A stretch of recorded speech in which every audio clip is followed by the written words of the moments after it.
Hello, everyone, and welcome to another edition of Mormon Stories podcast. I'm your host, John Dehlin. It is September 21st, 2017, and it's an interesting day for sure, really for two reasons. We learned late yesterday that, or at least I learned late yesterday, that the LDS Church recently acquired the printer's manuscript of the Book of Mormon for a record $35 million from Community of Christ. As I've read a little bit about that acquisition, it looks like it's the most money ever paid for a single document, exceeding the amount of money that Bill Gates paid for a Leonardo da Vinci document or manuscript. So it's a significant thing, and it relates both to church history, to what the LDS Church is doing, and it also relates to Community of Christ, because this is a document they've held for over a century, I believe, and now they've sold it. In addition, completely different news, but also interesting to me, is the news today that BYU is now going to be serving Coca-Cola and caffeinated beverages, which should not be newsworthy in any other universe. But in the Mormon universe, it's actually kind of significant.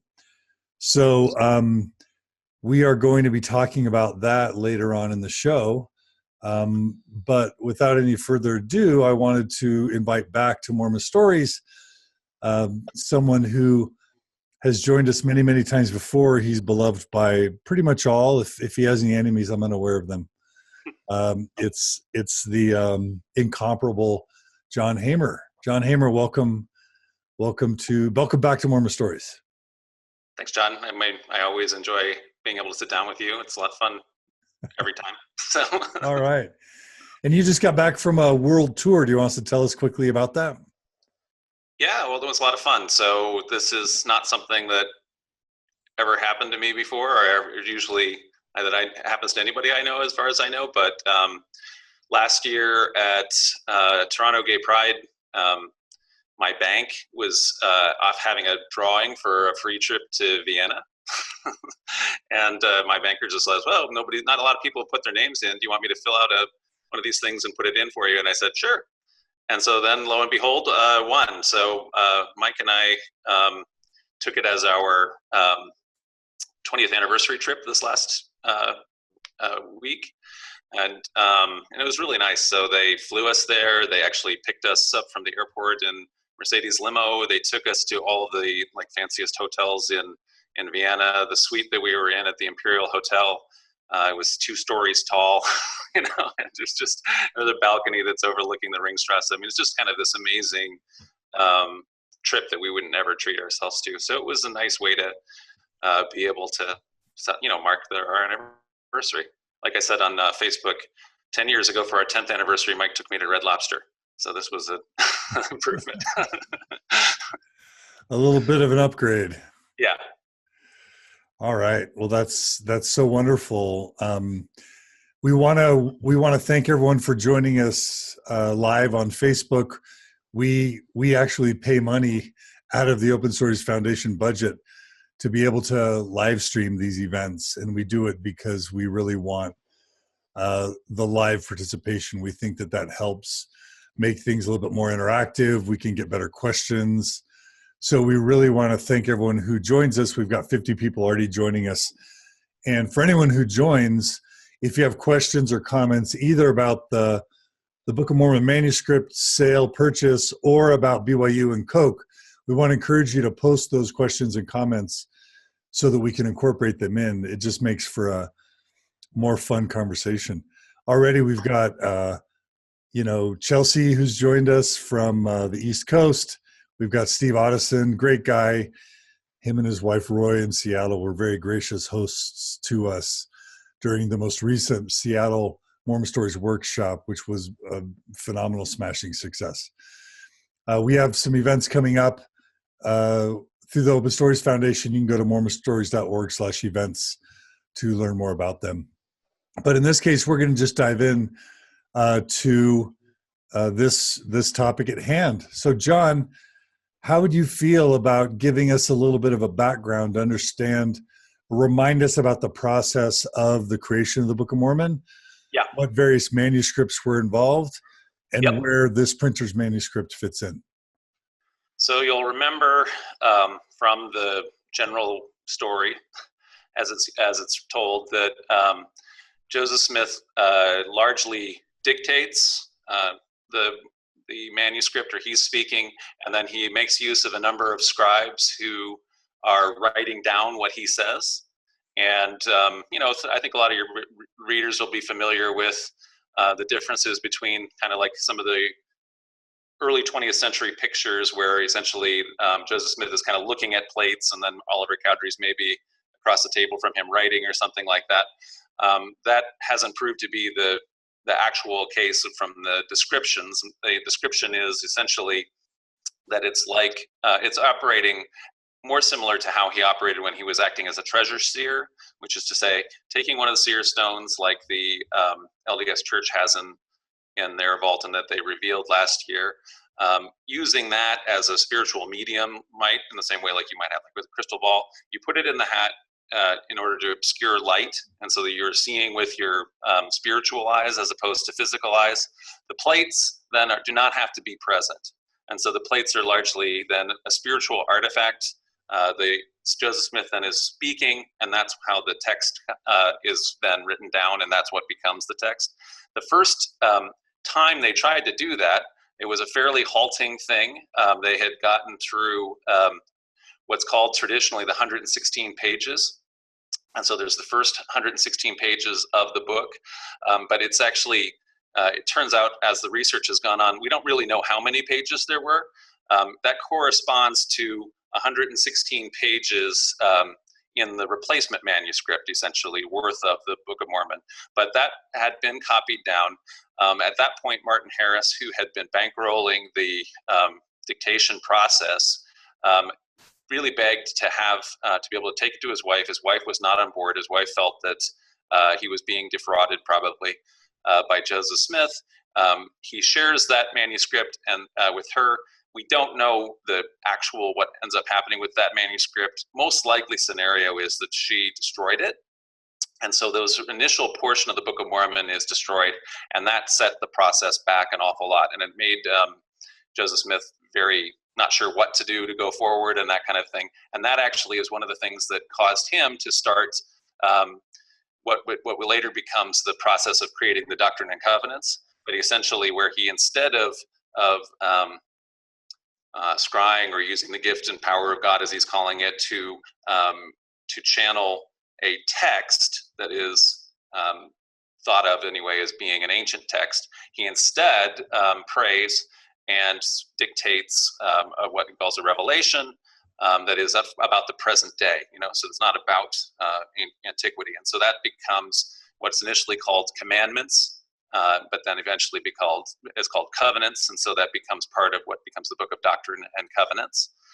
So Revelations, and anyway, and one of those was to, instead of going back to where they were and all the part that had been lost, they continued on from that point and started translating going forward. So that's where the dictating. So the portion from Mosiah onward to the end, that's the earliest portion that was dictated of the part that we have. And then when they got to the end, then there's the idea of the small plates. And so the small plates are meant to be a replacement for the text that was lost, which was not then recomposed, from the beginning of it. And so that becomes the beginning. So I, Nephi, the first part all the way up through Words of Mormon. And so that's the last portion to be dictated and written down. So that created, in doing that, they created the original then manuscript of the Book of Mormon. That manuscript, they were very concerned when they were going to go have that printed. They remembered, just the amount of work that had gone into making that and the problem that they'd had when they lost the first manuscript, so the 116 pages manuscript. And so as a result of that, they were very hesitant to give their only manuscript, to the printer, so to the Grandin Press. And so as a result of that, they went through the kind of extraordinary and complicated and difficult task of taking the original manuscript and copying it So hand by hand, page by page by page. And that created what we call the printer's manuscript. And so the printer's manuscript is then what was used to typeset the original 1830 edition of the Book of Mormon, the other manuscript, the original manuscript, being kept for safekeeping. So then fast forwarding. Hey, real quick, have we yeah. compared the original manuscript to the printer's manuscript to see what changes were made between those? So most of the original manuscript is lost. So the original manuscript was kept in Joseph Smith's possession. And what he ended up doing when they founded the Nauvoo House, what was going to be this great hotel, like the Hotel Utah, which is to say the Joseph Smith building in Salt Lake, that was going to be a very important building as far as they were concerned. It was also ordered to be built by revelation, et cetera, along with the Nauvoo Temple. So this Nauvoo House Hotel, the remnants of which still exist in Nauvoo, Joseph Smith put the original manuscript into the cornerstone. But as you'd imagine, when you put paper into a stone, it wasn't a perfectly sealed time capsule. And when it was brought back out, it was simply it was ruined. And so there were little bits of it and pieces of it. People who venerated the Book of Mormon, when they would come and visit Emma and her second husband, Louis Bideman, sometimes they would be able to acquire pieces of that manuscript. Largely of those scraps that remain of the original manuscript, those have largely been bought up by the LDS Church and are in the possession of the LDS Church Historian's Office. Those have been extensively compared to the printer's manuscript. And so there's a wonderful edition, for example, by Skousen that was printed by Yale called Book of Mormon, the earliest text. And then there's also the new edition from the Joseph Smith Papers Project. So we have all of the data from all of this, which has been extensively studied and has been published for a long time. So anybody who wants to see the changes from the original manuscript to the printer's manuscript to the 1830 Book of Mormon to the later editions, ultimately there's thousands and thousands of changes that especially occur between the 1830 edition and the later editions. Some of which are substantive theologically, most of them are grammatical fixes. And so there are some changes too between the original manuscript and the printer's manuscript, but largely that's in a correction kind of phase. So we could imagine Oliver Cowdery making spelling or grammatical changes, right? Yep. Yeah. Okay, cool. So keep telling us the story of the printer's manuscript. So the printer's manuscript, as I understand it, is in the possession then of Oliver Cowdery, as opposed to the original, which is in Joseph Smith's possession. Oliver Cowdery is kicked out of the church in Missouri in 1838, and so he leaves, and he eventually goes to Ohio.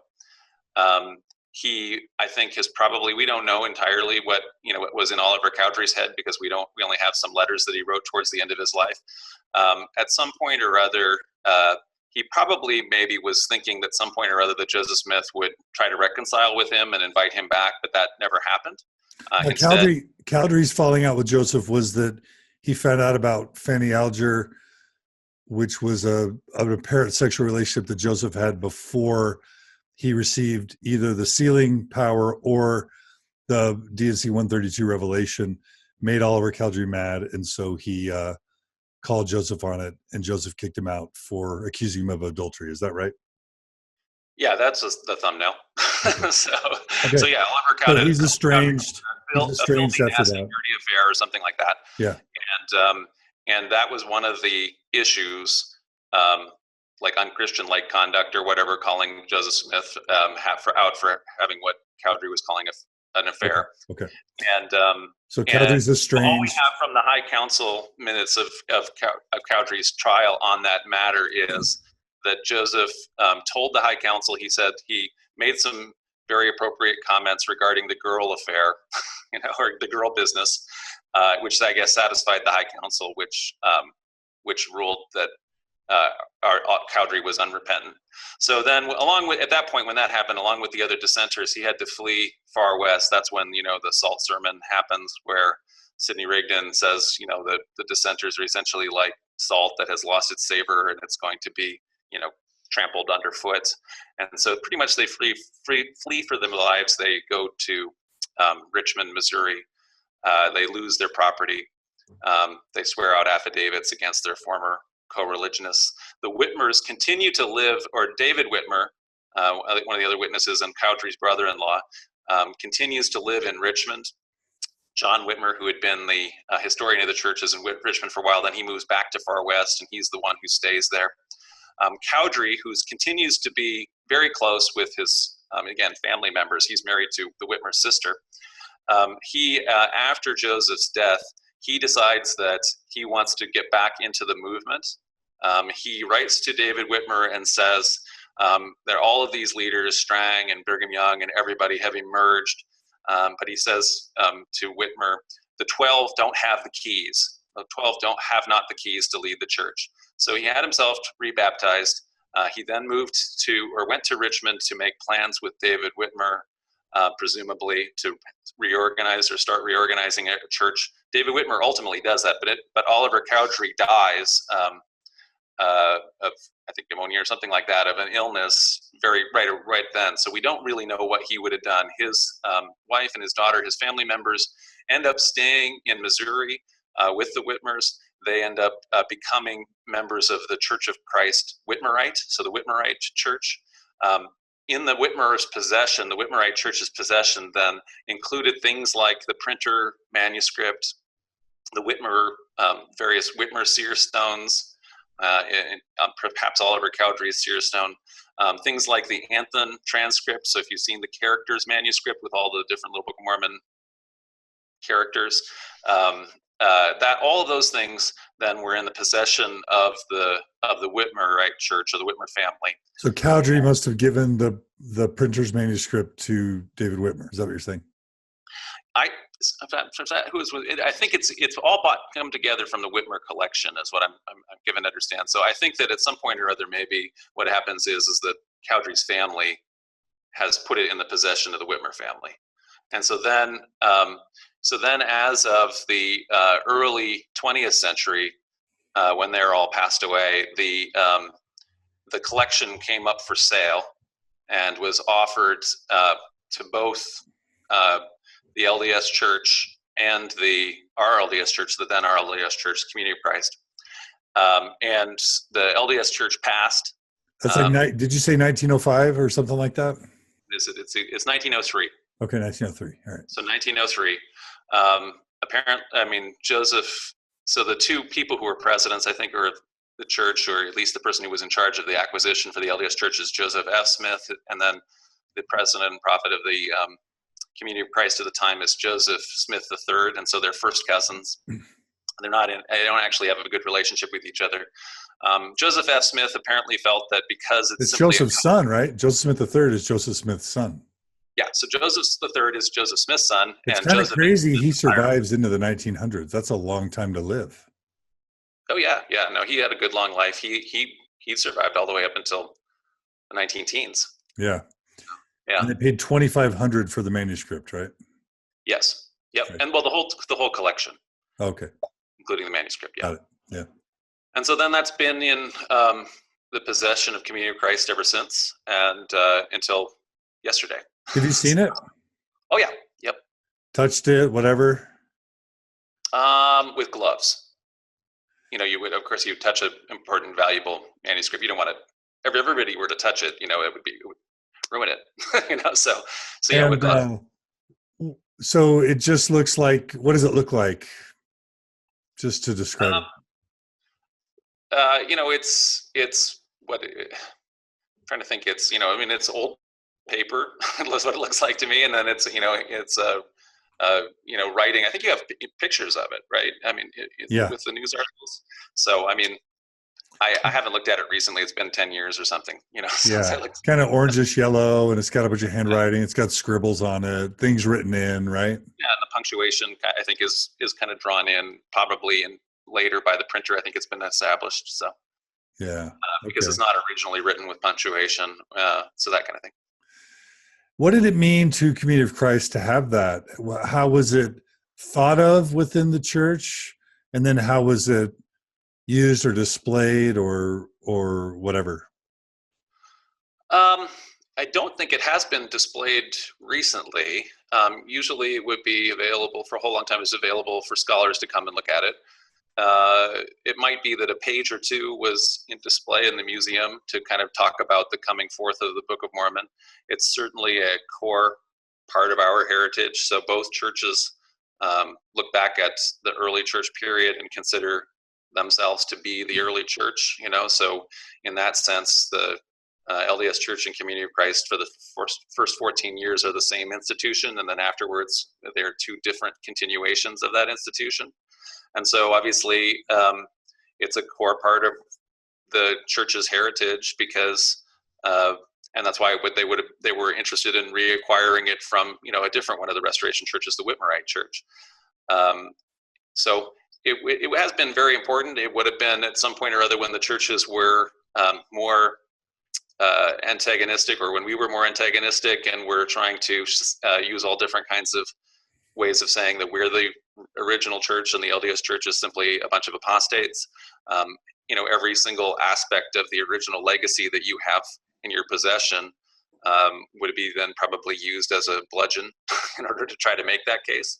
And so the more that you have, that was probably a very important thing to members in the early part of the 20th century to be, as in the whole litany of different reasons why they would say that the Community of Christ or the RLDS Church was the true church when we were making that claim. More recently, it's just been the focus of scholarly work, like we were kind of mentioning.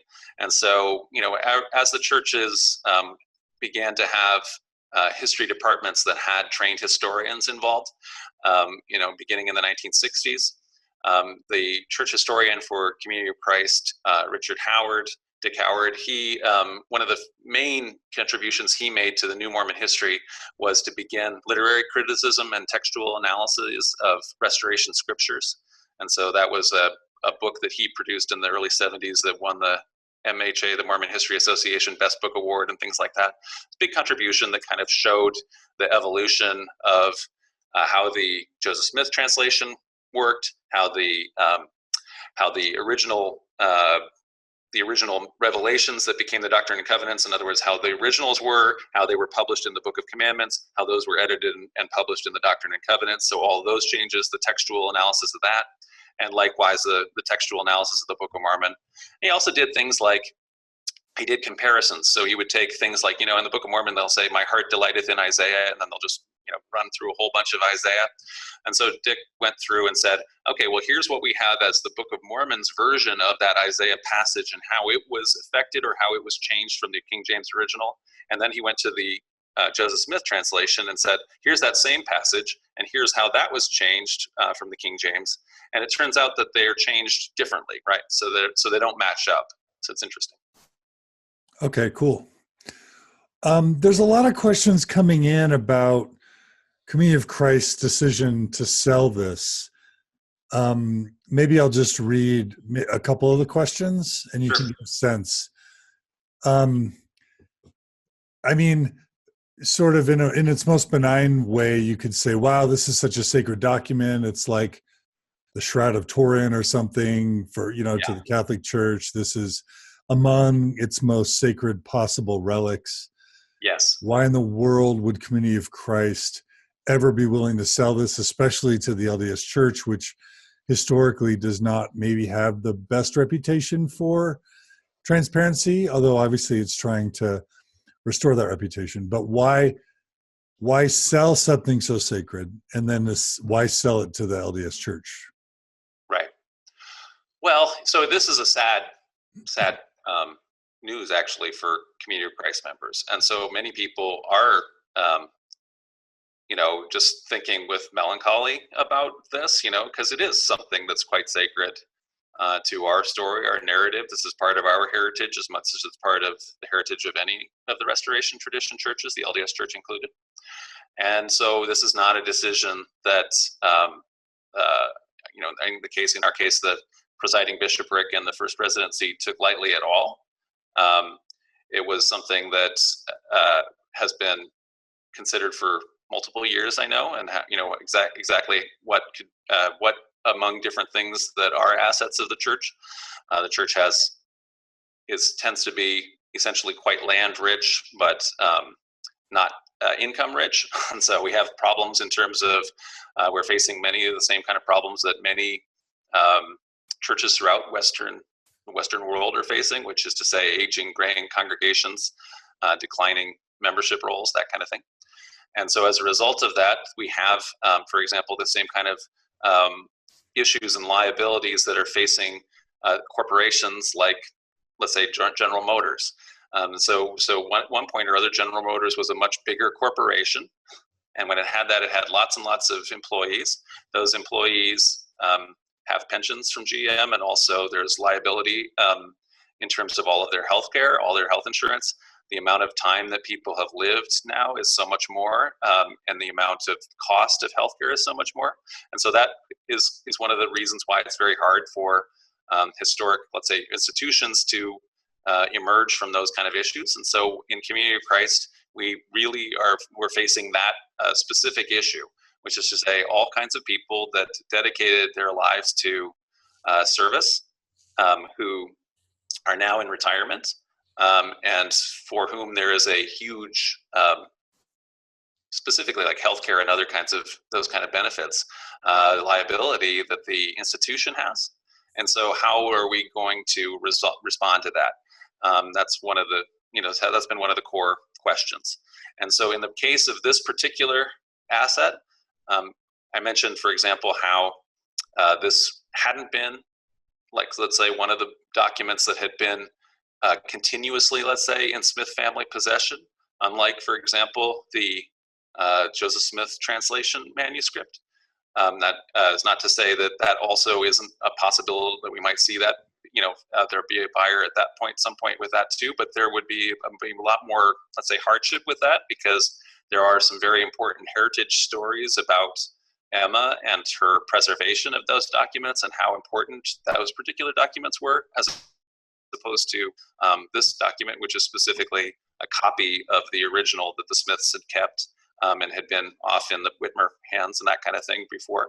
And so in that way, let's say I would say that this is, let me perhaps less dear to our particular path and heart than, let's say, some of the other, like, let's say, using for that alternate example, the manuscript of the Joseph Smith translation, which is also in Community of Christ hands. So why the LDS Church? So the LDS Church has a history, as you were saying, of occasionally, let's say, closing down the doors of the vaults and not letting historians in and that kind of thing. In the last couple decades, with the establishment of the Joseph Smith Papers Project, there's been a big change and turnaround, and also just an unbelievable investment on the part of the LDS history department to have like amazing preservation techniques and things like that.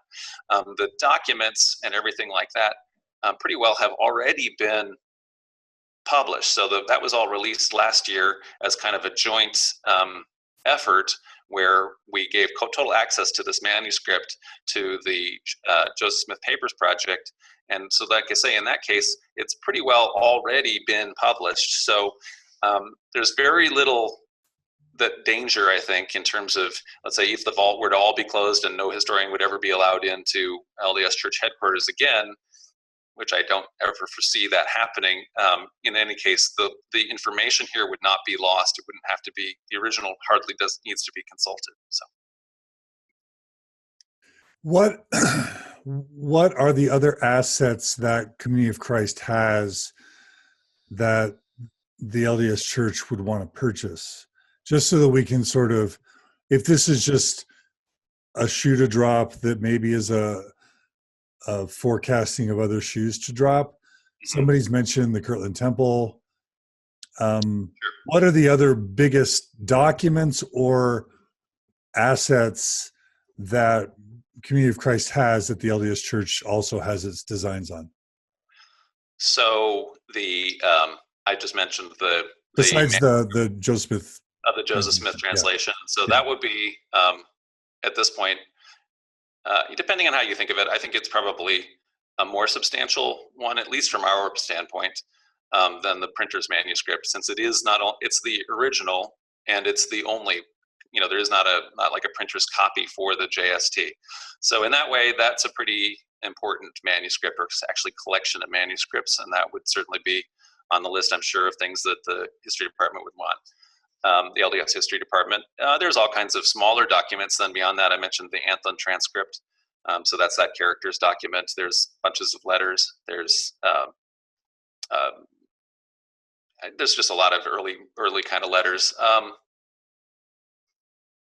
I presume journals. There's nothing of this caliber beyond the JST, I think, document. But obviously, you mentioned there are two much larger assets, much more important assets in terms of the actual sites. And so you mentioned Kirtland Temple, which is not for sale, but is obviously something the LDS Church would like to acquire. I don't know that anybody, anyway, so it's priceless, of course.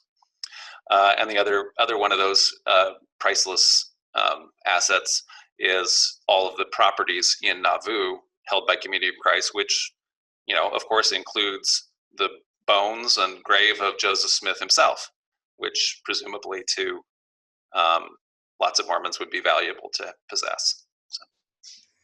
And then what about land in Missouri? I guess is that also of interest to the church? Any Community of Christ land owned in Missouri? I guess, but less, I would think.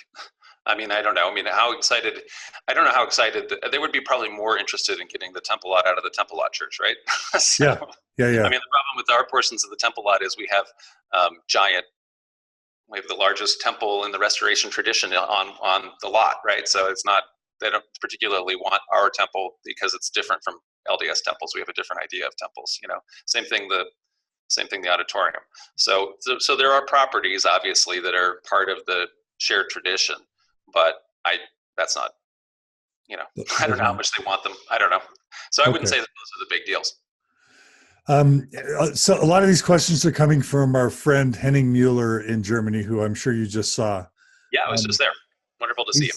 He seems a little bit discouraged. Another question he has is around this idea. Do you think the sale of this Book of Mormon manuscript is in any way connected to Community of Christ, maybe de-emphasizing, literal church history as a central part of their tradition going forward? It's sort of like we were all about Joseph Smith, the restoration. We kind of realized a lot of that maybe wasn't what we thought it was. And so now the focus is on Christ and community, where we care about our tradition, but it's certainly not as central as it might have been at one time. Is that fair or not fair? No, I think that how can you say that's unfair? So, at some point or other, when you're talking about things that are priceless and making decisions between essentially sacred obligations that you have to people who devoted their life to service, right? And then to priceless pieces of heritage, you're doing these kind of balancing acts. And so is this, does that imply that? The church says no. And so it made it very clear in its official statement that about the sale, that this in no way changes the status of the Book of Mormon, which is part of canon in the Community of Christ. And so it is one of the three canonized works of Scripture in Community of Christ, which are our Doctrine and Covenants, the Book of Mormon, and the Bible. And that will continue to be the case. This affects that in no way at all. I don't actually see a de-emphasis anymore in the Book of Mormon. I think that there was a downward trend for a whole bunch of time. But that now that Community of Christ in general, I think, has a more realistic and more sophisticated understanding of Scripture in general, that it is better able to understand the Book of Mormon and understand its place and role within our canon. So even if we in many cases, most people like myself, for example, don't consider it to be ancient in any way. So in other words, I consider it to be 19th century scripture. In that same way, many books, for example, in the Bible are pseudepigraphical. They are not written by the people in the characters who they say, so like the Book of Daniel, that kind of thing. They're in fact written hundreds of years after those characters, but they're still part of the canon. We're not taking like Thomas Jefferson and just cutting things out of the Bible. And I think that, that's the reason why you want to ever do that and have your scriptures be perfect, is because you would be going down this path of trying to worship scripture instead of understanding them as human responses to the divine, full of all kinds of flaws and based on their own time and place and contexts. So the fact that we do have that understanding of scripture, I think, has allowed us to reinvestigate and re-understand the Book of Mormon in new kind of light. And we published works by different members of the apostles and the First Presidency have written books on the Book of Mormon, so that how to have members try to be able to approach it again. More books are in the works right now as people are writing about it. So for a while, there may have been a sense in the 70s and 80s and 90s maybe that people didn't know what to do with the book, and some members may still not know what to, and some might be quite angry about it or any other thing. But I don't see this as a sign at all that the church is moving away from the Book of Mormon. Henning clarifies in the comments. He says, nah, not discouraged at all. Quite positive, actually. So Henning is not discouraged. Okay, good. Mary says, thank you, John, for providing such great historical background. She really appreciates it. Marty's asking, there's a rumor that the lost 116 pages were found and turned over to the LDS Church. Have you ever heard that rumor? And is there any... That always happens. I mean, Hoffman was saying that he had found them, that right? Rumor always happens, you're saying. Yeah. Yeah, it's one of the things that obviously everybody would love to find the 116 pages that, Mark Hoffman, the forger, had said that he did or had them, or he was on a trail of them. And I guess it was just too much work to try to forge 116 pages of it. But so I know it's not, they haven't been found. I think the most likely scenario is they're destroyed. Yeah, you mentioned that. We didn't allow you a proper introduction just because I assume everyone knows who you are. Some of the listeners are asking about that Nautilus in the back. Tell us really quickly what you do for Community of Christ, your role with them, and what that beautiful thing is behind you. Yeah, I'm just here at the church in downtown Toronto. So this is the sanctuary of the downtown Toronto Community of Christ Church. And so in the background here is it's a kind of our light wall that has kind of this Nautilus, and in the center of it you can see the church's peace seal, which has been kind of the symbol of Community of Christ since the 1870s anyway. The Nautilus, if you've ever seen our temple in Independence, it's made in the shape of a Nautilus. And so part of the idea of that, it's as you are kind of entering into the sanctuary, you're kind of ascending around this circle, which is called the worshiper's path. And it's symbolizing essentially the role that we all have in life, where we are hopefully progressing, but not always linearly, and so it's not necessarily circular where we repeat all of our errors, but hopefully as things are just repeating, well, maybe ascending. And also the idea is to, when you get into that inner sanctuary, to be able to commune with the divine there. And so in the sanctuary here, we have, we have that represented on our wall and a bunch of other places. So what do I do? I'm the pastor of this congregation, and that means that so we have the same kind of lay priesthood in Community of Christ, since we're the same original church as LDS Church. But essentially it means that at a branch conference, at the congregation conference, the members decide who they want to be pastor. And so I've been able to have that confidence from the different members that feel that I'm being called to lead this congregation where we're at right now in our history. And so that's kind of my role. I've also been called now to be a 70, and I'm going to be, 2 weeks I'm going to get ordained to be a 70. Congrats. That's exciting. And in a 70 at Community of Christ means what? So the apostles in the 70 are are essentially people that are kind of especially called to invite people into the church, so to invite people to build community. So it's essentially an outreach job, which I kind of do anyway. So, Will it focus on the Seeker program, which is post-Mormons, ex-Mormons, etc.? Will that be your focus as a 70? so my focus, I have three particular focuses or callings or ministry that I'm involved in. And so the first one is congregational renewal. So how can we take aging congregations like the one we have here in Toronto, and how can we take what we have and what is valuable and be able to translate that experience and value to all the people around us in the city, for example, who are non-adherents, people who consider themselves to be spiritual but not religious. We can get through the sort of negative things that people associate with organized religion, with Christianity, get rid of them, in as much as they were like maybe simply us worshiping our time and place and kind of various kinds of judgmental idolatry and all the other problems. Instead, get down to bare bones and say, this is what's really valuable in terms of being part of a community that is engaged in doing good work and also serving as a forum for people to be able to share life experiences and problems. So that congregational renewal. The second one is outreach or ministry to the unchurched. So talking to people who are spiritual but not religious, that kind of thing, like I just talked about. And then finally, like you say, Latter-day Seekers.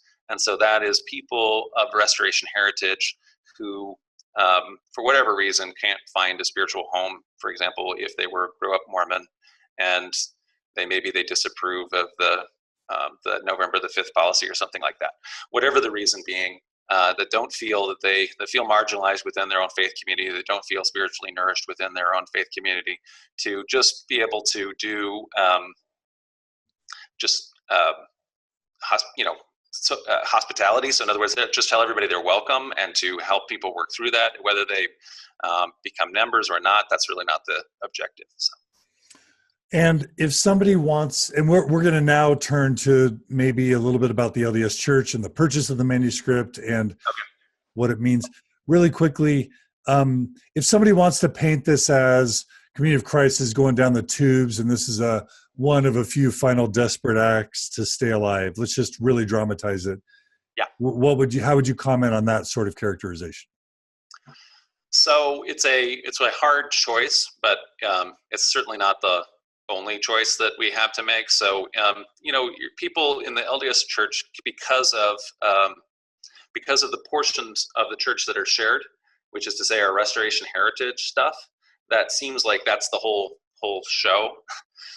In point of fact, the Community of Christ actually has lots of assets that have nothing to do with the restoration heritage.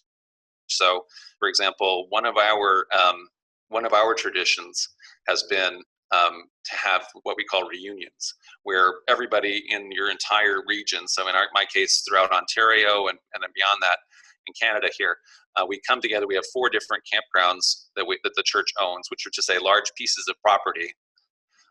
Several of these that exist now all over the world, actually, and all across the United States, are extremely valuable. So it's not like there's no property. We're not close at all to insolvency. So it's just a matter of there's situations where you have liabilities that are direct and now, and so then you're having to deal with things that are essentially assets that are essentially endowment assets. And so there are plenty of those, and we're not anywhere close to it's not even any danger at all. So people can wait for a century or something like that and talk to us later. Okay. So if they get to the point of desperation, like the sale of the Kirtland Temple, you're saying that's 100 years off? I don't see that happening 100 years from now. So. Okay. I don't think that anybody's ever made it. I mean, anyway, we're talking about priceless stuff. So I was just like talking to people. I was in Vienna at the Habsburgs palaces there, and looking at the crown of the Holy Roman Emperors.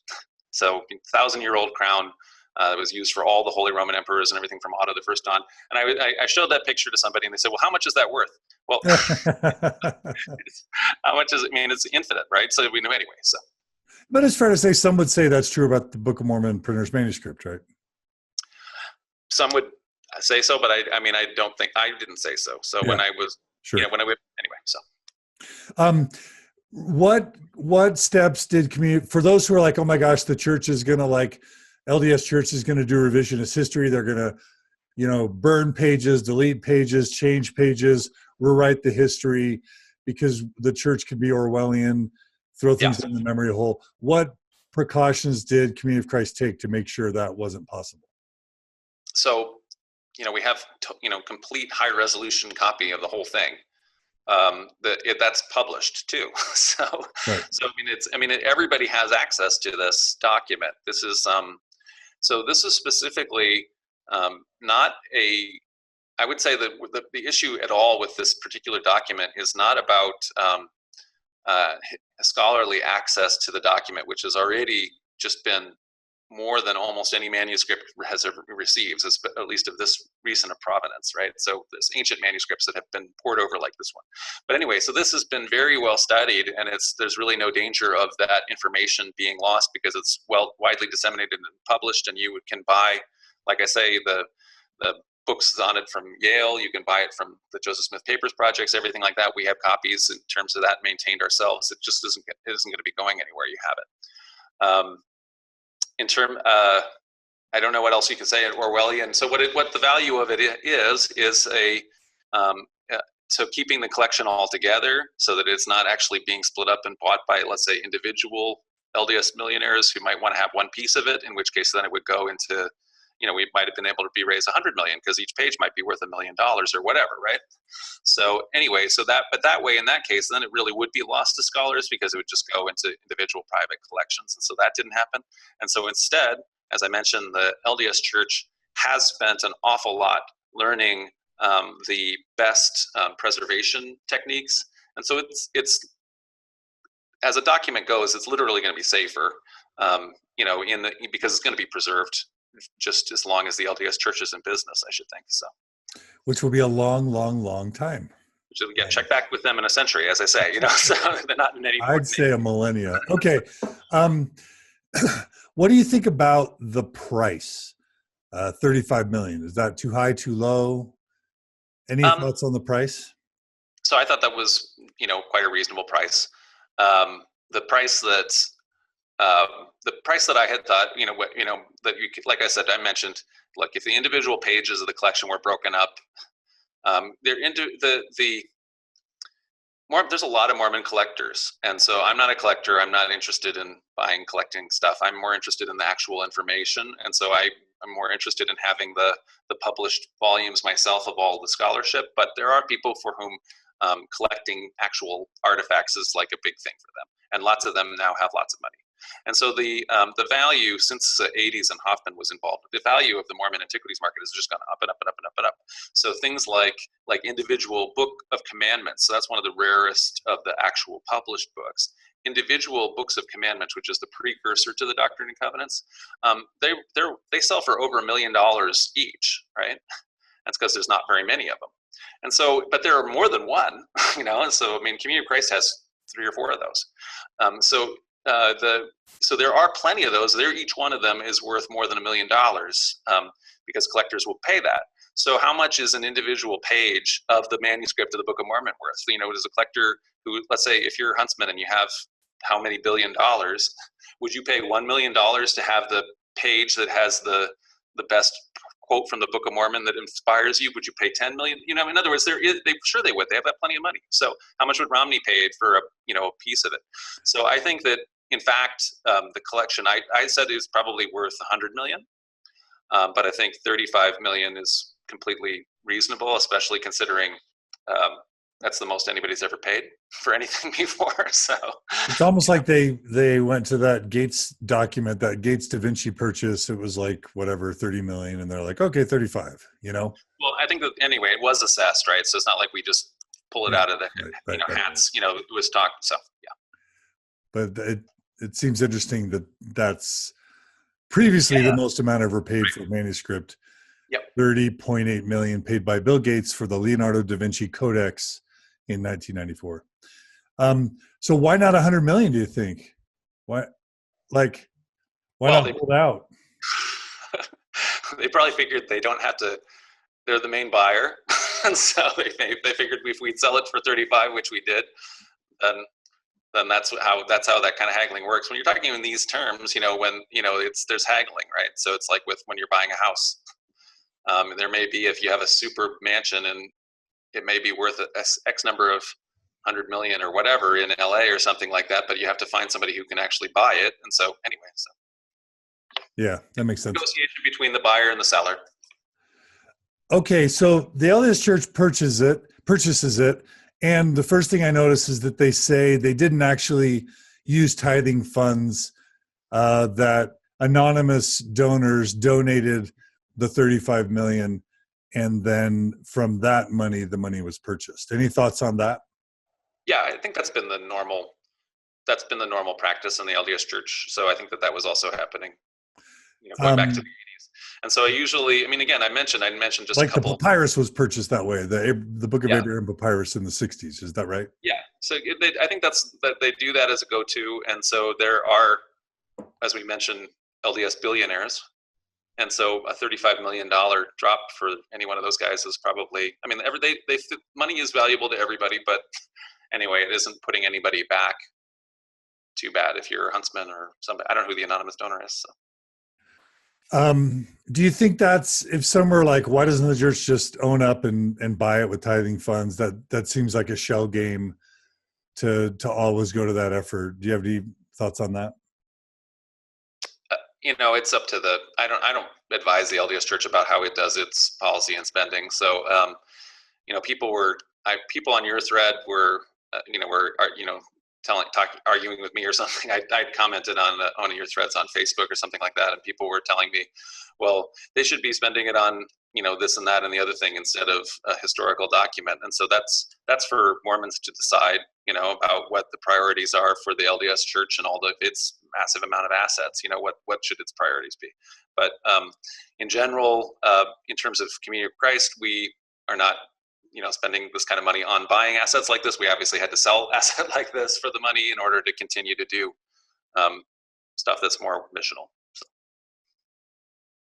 Do you resonate at all with that argument that a Christian church shouldn't be spending money on artifacts, but instead on feeding the poor and disaster relief and clothing the naked, stuff like that? Well, again, I would say that in this case, again, there's so many billions that are actually in the LDS Church's possession. There was some assessment of what just even the property is worth. That this is they have all the cash in the world to do that without even affecting this $35 million, right?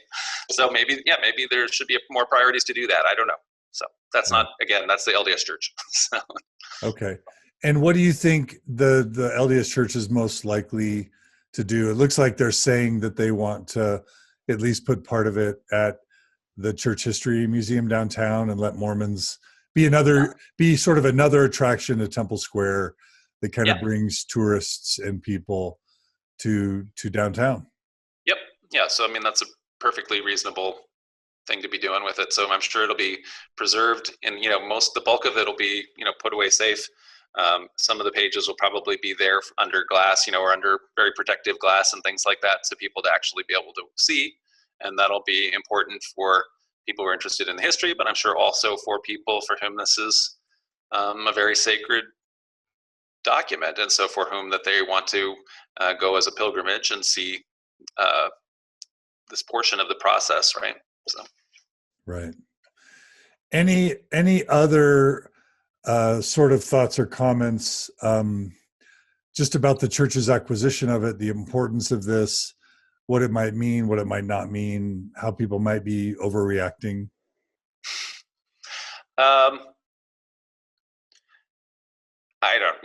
I think maybe so. It's obviously became a big news thing, but I think that there's if you watch the, if you're in the podcast community, the blog community, the ex-Mormon community, the other communities that are online, there's people are interested when things happen, and there's not as much transparency for all of the finances and other things on the LDS side, and so maybe just whenever something that is big and newsworthy happens, then it inevitably makes a big splash. I think that, like I was saying, I think that in terms of the actual amount of money here from the LDS side, there's so much. The LDS Church has so much money that this is simply a moment when people maybe are reminded of that fact, and so then you should be, in general, just coming to an overall thought of what is all that money doing, what's the goal, what's the purposes, and things like that. So I don't know, as opposed to this one moment, which. Right, that makes sense. Couple of comments from our listeners. Spencer writes, I think most Christian faiths are more concerned about feeding the soul more than the stomach, at least as priorities go. I'm sure that's how they justified spending $35 million on old paper. So Spencer's kind of angry.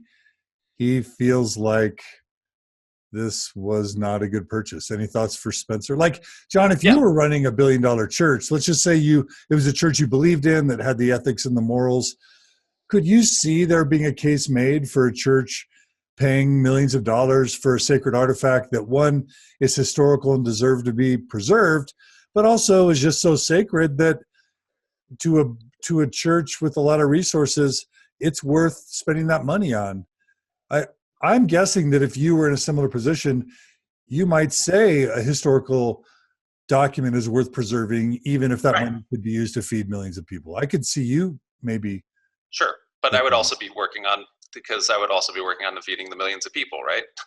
So I mean, so you don't have to do one. It's not a zero sum necessarily, because there's in this case we're talking about so much money. So, but we certainly have that, let's say, balancing. I don't have to have this be hypothetical, because we can talk about it just right here, what I'm doing here in Toronto, right? So I am in the new church that we have here, and we spent money to when we sold the old church to build this new facility, and that's money that could have been spent any other way. But out of our overall priorities, as what's a relatively small congregation, one of the things that we have been able to do is devote a lot of priority to working on the problems of homelessness here in Toronto. And so the church's charity arm in the city of Toronto has 3 social housing apartment buildings where we're part of the safety network, where people who are extremely poor, who have mental health conditions,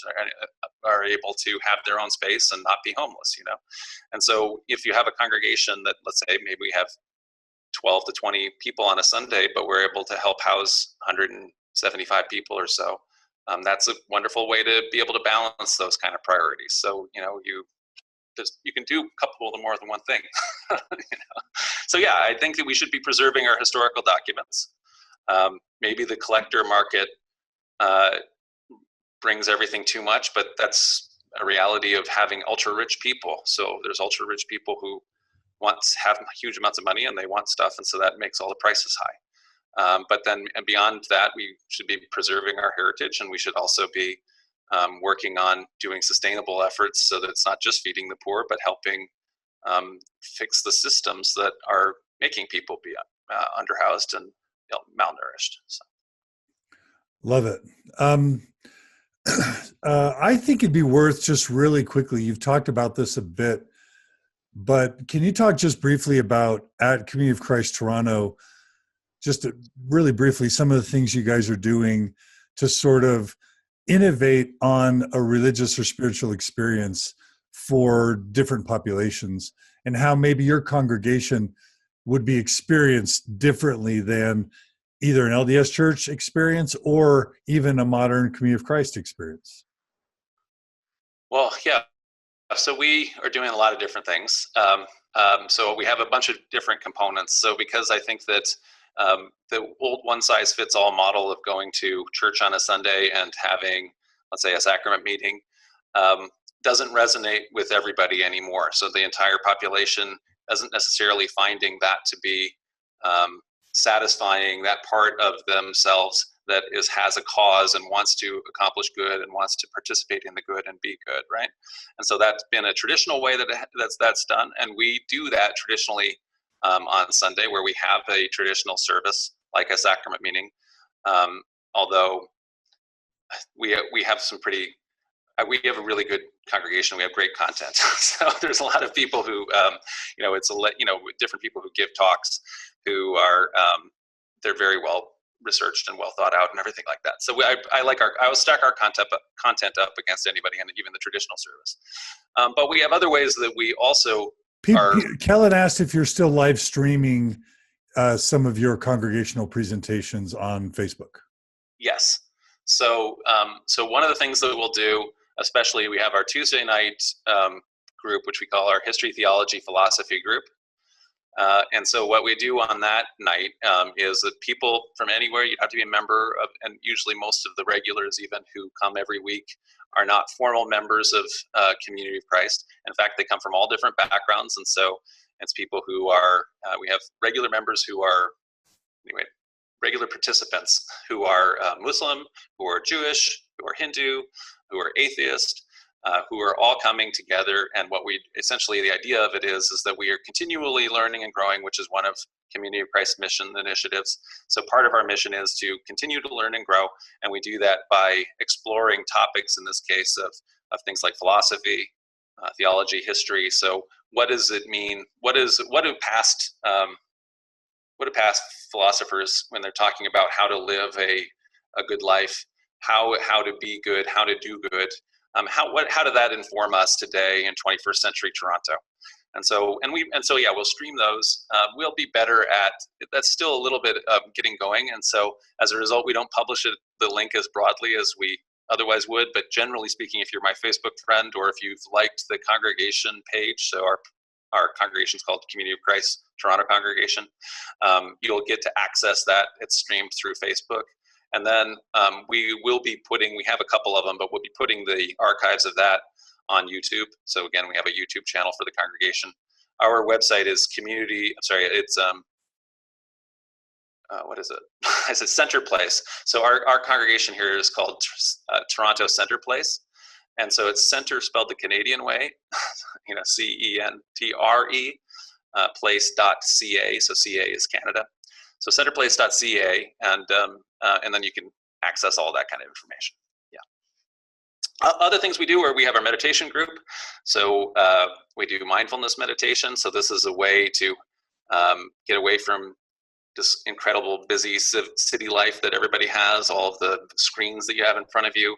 How do you make time for just having silence, for being in the moment, for what people can think of it as, in the past would be something like essentially a hour-long prayer, but it's amazing how it doesn't feel like it goes that long. It's actually pretty amazing when you are engaged in it and you have a good person leading that. And often it'll be meditating on, again, some kind of a thing that's a life issue. So Leandro, who leads that, will sometimes have people meditate on a Buddhist parable and sometimes on a Christian parable. But when it's like a parable of Jesus, instead of having the normal way that Christians look at those and just make it as if it's an analogy, parables aren't analogies. They are things that are paradoxes. And so you're thinking about kind of these kind of paradoxes that you're weighing against in life.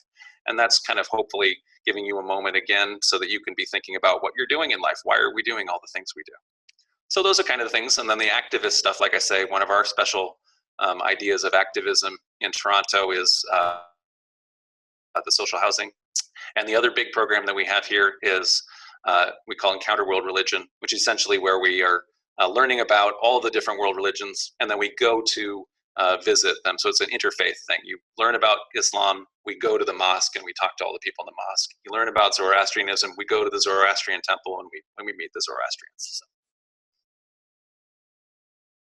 I can say that just recently I was invited by Community of Christ Salt Lake City congregation to a homeless shelter in downtown Salt Lake City, where we all got together and we made breakfast for homeless teens and young adults. Yeah. And it was powerful for for Claire and Winston, my two kids. It was powerful for Margie. And again, I've just never had an interaction with any Community of Christ member that wasn't anything other than just delightful and Oh, good. deeply meaningful. Yeah, well, it's a wonderful congregation there, and they're also very committed on issues like that. So, I mean, I've been with them too when I've been out in Utah and gone and distributed lunches and things like that in the park that's right by the highway, right downtown, that kind of thing. So, yeah. Yeah. Quick question from our listeners. Kelly wants to know, this is not related, but since you're on and people love you, what are your views of the LDS Church's November 2015 announcement? You mean the way back when? Yeah. Yeah. Well, I thought that was pretty. I mean, obviously, I'm opposed to that policy. I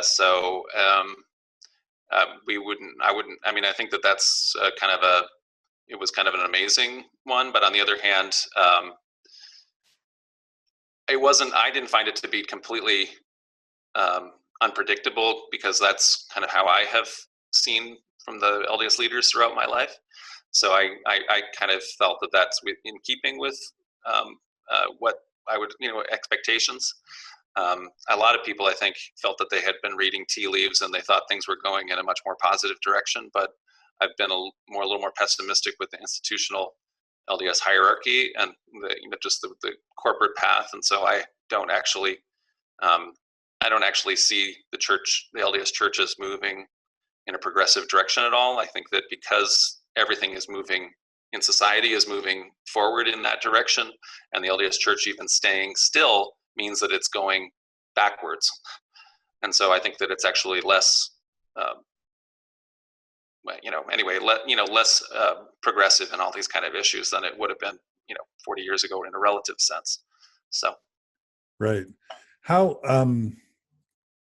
optimistic are you that religion or something like it can even survive? I know you're doing what I think is a really admirable thing that Oasis is trying to do, that others are trying to do, which is to say, maybe we recognize that religions have played an important role in our history. And even though they've made big mistakes and need to change, we shouldn't throw the baby out with the bathwater, that we need to preserve community, even preserve spirituality, even preserve a Sunday experience. And so you're on the front lines innovating and fighting that battle while religion in the Western world seems to be in decline pretty much everywhere else. How optimistic are you that innovations can be made where something like Community of Christ or Oasis or other things might even have the chance of growing, of succeeding and growing? Well, we've had, so in our way in Toronto, this is essentially what all of our programs are essentially prototypes, right? So we've launched these not even, maybe a year and a half ago. Already, I would say that our meditation group, in terms of regular participants, is larger than our traditional Sunday group. And then our theology philosophy group is about twice as large. And so from building up from a very small start, we've been able to do outreach in the city here, which is we're in the heart of what for the United States would be deep blue territory, right? So a very cosmopolitan city. We're in the immediate downtown. Most everybody, they're not by and large adherents, right? But so for me, I think that there's a bit of a shame that people have in the way they are building community and identity formation, which is giving or exporting so much of it to private corporations. So if you are building your identity based on what brands of clothes you're wearing, or how you are, which movie franchise you're watching or talking about, or Game of Thrones or something like that, we are doing all of these kind of things and ceding that to people who have proprietary rights over all this kind of thing. And I think that some of what happens in religion, traditional religion, and things like that is that these are things that are heritage assets and institutions that are empowering, that we can actually take hold of and have ownership of.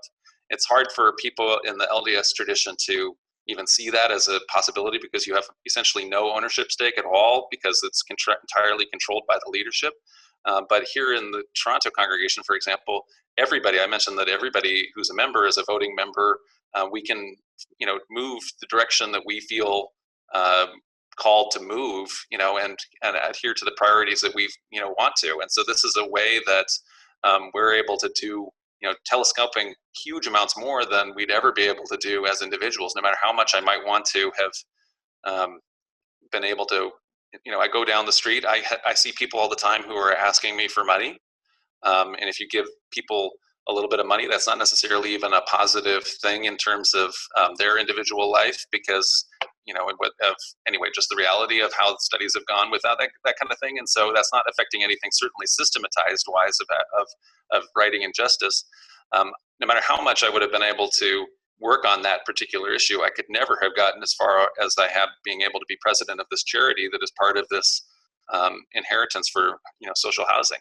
So anyway, so for all those kind of reasons, I think that there is actually lots and lots of potential for this going forward, but it's just a matter of thinking very differently about it. So right now, people tend to think of it all as being, you have to sign up, you have to believe this and this and this, you have this creed, you have to obey, you have to be very judgmental about sex, or whatever the kind of issues are that are all caught up with it. And what I'm really saying is, none of those are necessarily essential pieces of this thing.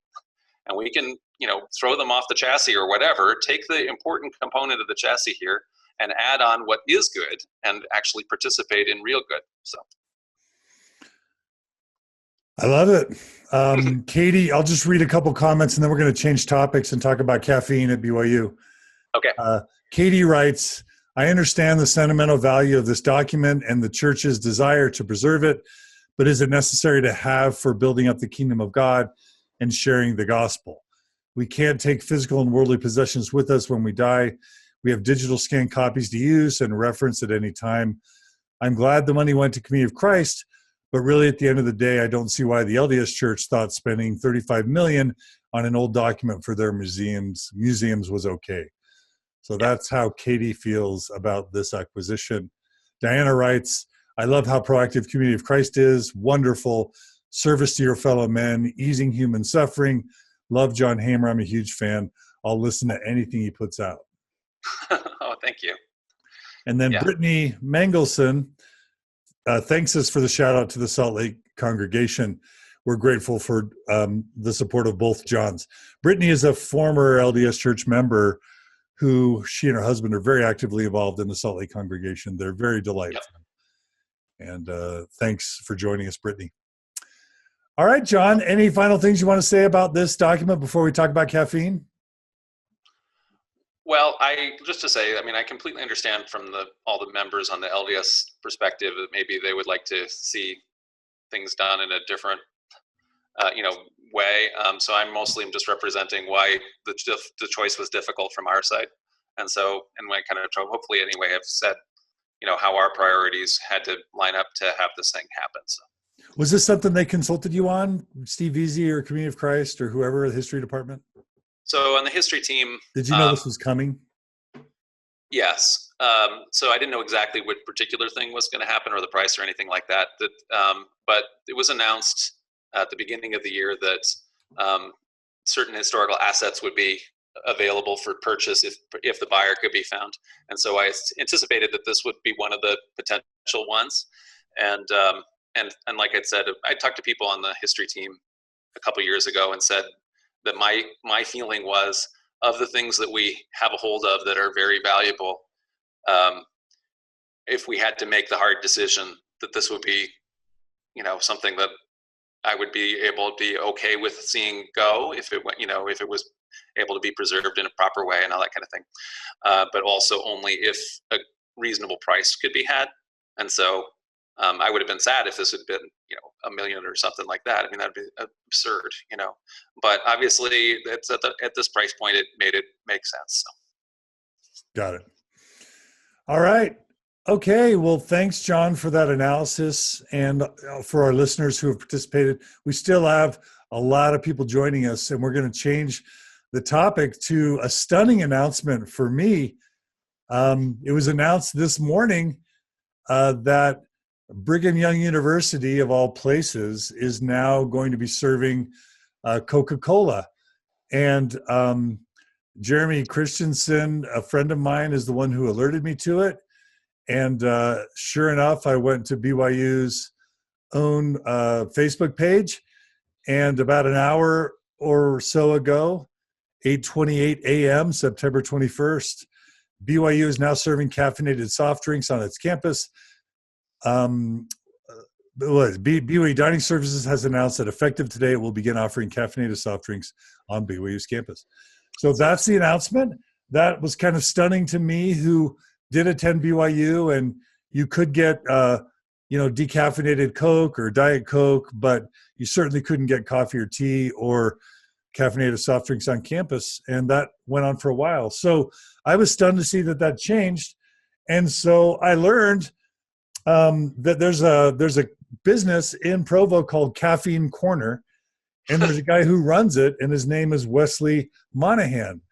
So we have asked Wesley to join us over Zoom to talk about maybe a little bit of the history of this, why he started his company, and what this means to him. Now, we've asked him to join us through Zoom, and I don't even know if his mic is working yet. So Wesley, can you hear us yet? Okay, so Wesley, you're unmuted, but I think your Zoom app isn't picking up your mic. So see on the app, play with it a little bit, and see if you can get it to work. Just start talking as soon as you can, and keep testing it, because there's something that your app isn't working. So John Hamer, do you remember? And again, interrupt us anytime, Wesley. John Hamer, do you remember being at BYU and not being able to have caffeinated beverages? Well, this is clearly a slippery slope. So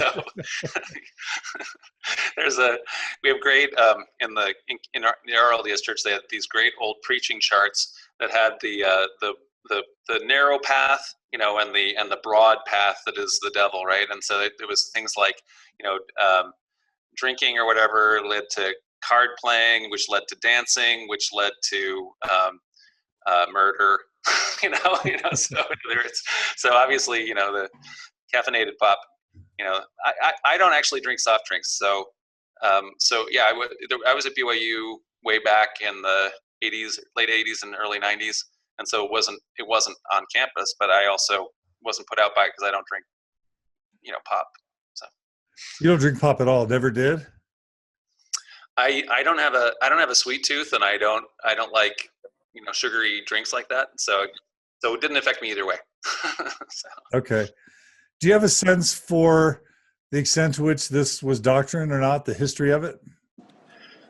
Well, I mean, it's obviously there was no caffeinated pop in when the word of wisdom is dictated, right?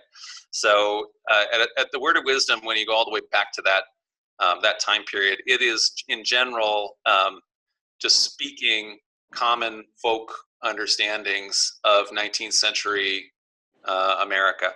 And so it's talked about hot drinks, because the idea of having coffee and tea, these aren't like traditional long drinks that go all the way back in European history. These are things that are newer imports that the newly globalized society, had started to having from Asia, South Asia, and in the Middle East and things like that, where they drink those drinks. And so for a whole bunch of folk practitioners in Europe, they felt like, well, if the drink is hot, then that's going to have adverse health considerations. And so I think it originally was talking about the temperature, but also people understood it to be a stimulant. And so as time went on in the LDS interpretation of it, people started to think, well, the component here is not the hotness, because we do want to be able to have hot chocolate.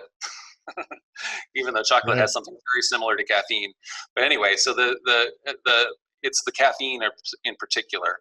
And so then that became, I think, for my understanding of it anyway, for Mormons in general, that there was essentially that's an interpretation that individual families had, that a lot of families or leaders or whatever had, which is that the higher road here is to not drink caffeinated pop, but then some people didn't interpret it that way, and they were okay, and they were able to get away with that through time. So I don't know that it's entirely doctrine, but I think that it's maybe that some people might not have gotten temple recommends over it. I don't know. So I remember the Prince family in Katy, Texas when I was growing up, who they went as a family to Astro World, which was like a Six Flags or a Disney World roller coaster kind of experience. And they, as a family, had a policy of never drinking a caffeinated beverage. Yeah. But they were thirsty because it was a Houston hot day. And so they decided that they had to purchase soda. I don't know what, water, or even if they got water. I don't know if the story is they got Sprite or they got water, but it was still in a Coke cup. It still was a Coca-Cola cup. So they bore their testimony about how they stood in a circle with their backs to, everyone at the amusement park. Wow. And drank the beverages with the Coke cups facing inward to the circle, so that they would avoid the appearance of evil. Yeah. Very, very, very pure interpretation there. Yeah, I don't know. So when I grew up Mormon in the 70s, my family's policy was we didn't drink caffeinated pop, but that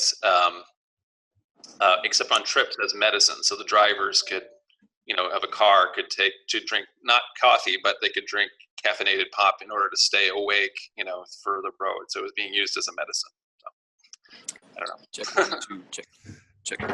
John, does this seem, to me, this seems significant? I'm sure to many people it just seems silly.